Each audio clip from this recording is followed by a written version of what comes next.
پھر تو کوئی اس میں خاص جو ہے نا آپ کہہ لیں کہ نظام میں تو اور تبدیلی ساتھ نہیں ہے نا؟ ساتھ لوگ بھول جاتے ہیں، متصاب بھول جاتے ہیں، میڈیا کو اور کئی چیزیں مل جاتی ہیں، اور ان باتوں کی طرف کوئی بندہ دھیان توجہ نہیں دیتا۔ انتہائی خاموشی کے ساتھ لوگ جو ہیں وہ بحال ہو جاتے ہیں، اپنی نوکریوں پہ آ جاتے ہیں۔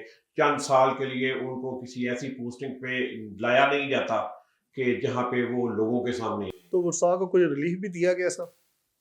جی ورثاء کے لیے 1 کروڑ روپے کا اعلان کیا تھا وزیر اعلیٰ مریم نواز نے پہلے ہی دن کر دیا تھا۔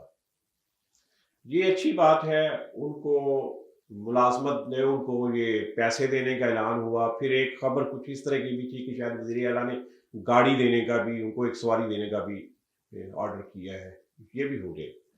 لیکن اس میں مجھے ایک چیز اور لگ رہی ہے کہ کہیں ان کو پیسے دینے کے بعد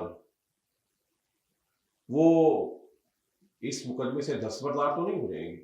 اچھا سر، اس میں ایک بڑا اہم جو پوائنٹ ہے، یہ تو اسٹیٹ کو چاہیے کہ مقدمہ کرے، ورثاء کے اوپر کیوں یہ چھوڑتے ہیں؟ دیکھیں یہ تو اسٹیٹ نیگلیجنس میں آ رہا ہے، جو جس طرح مریم نواز نے ایکشن بھی لیا تو اسٹیٹ کو کھڑا ہونا چاہیے نا، ورثاء تو اس وقت اسٹیٹ کو بننا چاہیے۔ جی قتل کے مقدمات میں عمومی طور پر یہی ہوتا ہے کہ اسٹیٹ اس کی مدعی ہوتی ہے، لیکن اسٹیٹ کہاں کھڑی رہتی ہے؟ اسٹیٹ کے ساتھ تو افسران ہیں، افسران جو ہیں اور ملازمین جو ہیں وہ ہمارے سسٹم کے اندر اسٹیٹ کے چہیتے ہیں، کیونکہ اسٹیٹ ہے۔ وہ اپنے آپ کو اسٹیٹ ہی سمجھتے ہیں۔ تو ابھی جو مجھے خدشہ نظر آ رہا ہے نا اس میں، وہ تھوڑا سا ڈیفرنٹ ہے۔